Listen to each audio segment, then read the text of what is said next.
pinutol ng Diyos ang kanyang covenant with Israel. Ang epekto nito, natalo ang Israel sa laban, nagkawatak-watak ang Israel. Pero dahil sa pagmamahal ng Diyos, gumawa siya ng paraan para mailigtas muli ang tao.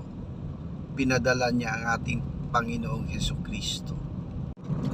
Ang makikita nating bansang Israel sa ngayon ay isang bansang itinatag ng tao. Yung bayang pinili ng Diyos ay wala na. Sa pagdating ng ating Panginoong Hesukristo, siya naman ay nagtatag ng iglesia, kung saan doon pinapapasok ng Diyos ang kanyang mga anak. Ito ay ang kanyang bagong bayan. Sa iglesyang ito, nilalagay ng Diyos araw-araw ang maliligtas. Pagkatapos ng bayang Israel, si Kristo ay nagtayo ng iglesia. Ang iglesyang ito ay nahati sa tatlong grupo. Para sa mga Israelita, para sa mga Gentiles, at para sa mga nasa malayo.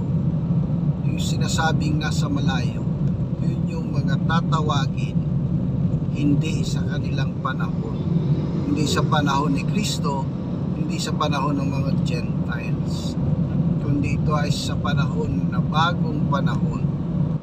At ang tinutukoy na nasa malayo, sa malayong dako, sa malayong panahon, ay ang iglesia ni Kristo na lumabas sa bansang Pilipinas. Ito ay pinatutunayan ng hula na nakasulat sa Biblia, kung saan ang bawat hula nito ay nagkakatotoo.